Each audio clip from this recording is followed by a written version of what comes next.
Sanibonani, unjani, makadi. Hello everyone, welcome back to the African Diaspora News Channel with me, your host, Maritawana Sitole Imale. And if you're just joining us for the first time, you're most definitely welcome. Please do not hesitate to like, share, subscribe, and of course, hit that notification bell for more content. Now, the royal family has been dragged into the N-word race by N-word race row after dozens of references to the offensive term were found in official documents, the Independent has revealed.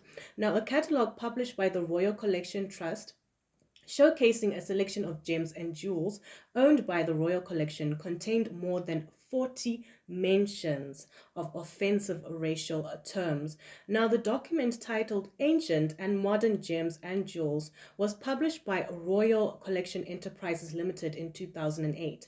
It has remained on its website since then and was only removed after it was flagged by the Independent.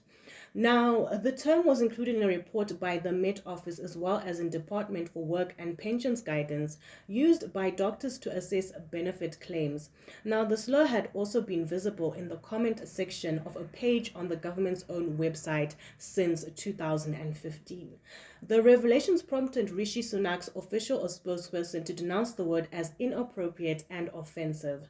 Now, in the latest instance, the offensive terms are mostly used to actually describe people of African ancestry who appear on the jewels. The words are also included in a number of names of items in the collection. One brooch is described in the following terms: head of a N-word in three-quarter profile to the right with drop pearl earring. This type of N-word's head is found on several 16th century cameos. Another item depicting a white person is accompanied by this description and slur. And I quote, although it uses the dark layers of the stone for the profile, the features are not N-word. Close quote. An RCT spokesperson said the trust documents were continually under review. The RCT is one of the 5 departments of the royal household and is responsible for the care of the royal collection, the largest private art collection in the world, held in trust by the king on behalf of the nation. It sells tickets for tours of the king's official residences, Buckingham Palace, Windsor Castle, and the Palace of Holyrood House in Edinburgh. This is the latest race road to hit the royal family. In November last year, the royal household faced a public outcry after Susan Hussey, the late Queen's lady-in-waiting, repeatedly asked a black British charity chief executive where she really came from at a Buckingham Palace reception. Lady Susan, who subsequently left her role in the royal household, later met and apologized to Ngozi Fulani, who is the founder of the charity Sister Space. And the Duchess of Sussex, the first person of mixed ethnicity to marry a senior royal for centuries, claimed that in 2021 that an unnamed royal, not the late Queen or the Duke of Edinburgh, had asked Prince Harry how dark their son's skin tone might be before Prince Archie was born. The late Queen then issued a statement at the time saying that the issues raised would be dealt with privately as a family and that some recollections may vary. Now, Prince William was also forced to deny that the royal family was racist following Meghan and Harry's bombshell televised interview with Oprah Winfrey, in which the claims were made.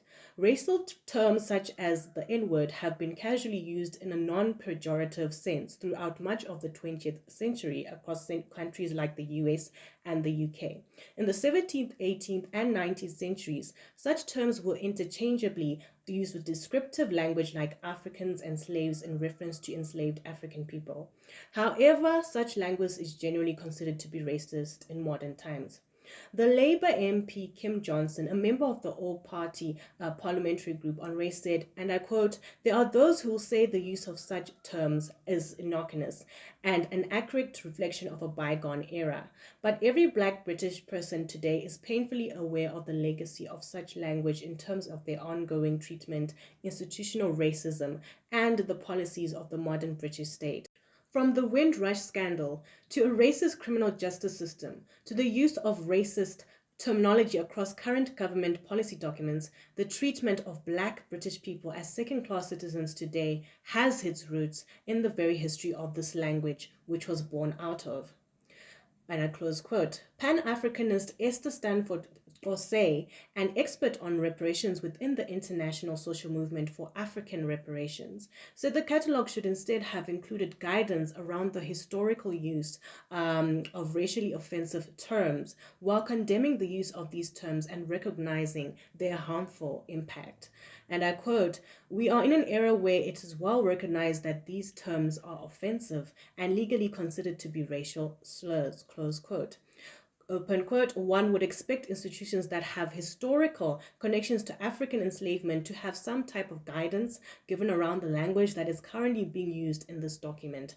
That the document uses colonial, racist, Afrophobic language which denies the humanity, personhood, and dignity of African people and their descendants. And it is a real cause for concern and totally unjustifiable," close quote.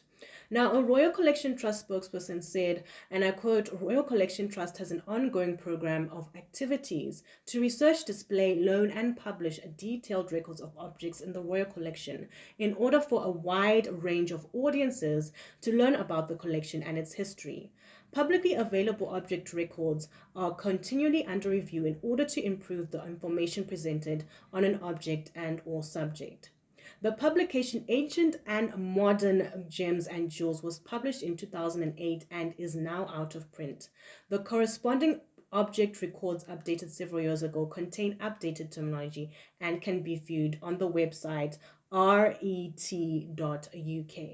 Well, please do let us know what you think in the comments section, and you can of course find us on Facebook, Twitter, and Instagram, and you can of course find me, Maritawana, at Maritawana ZW on Facebook, Twitter, and Instagram. From me and the team, it's bye for now, and I'll definitely see you in another broadcast. Cheers.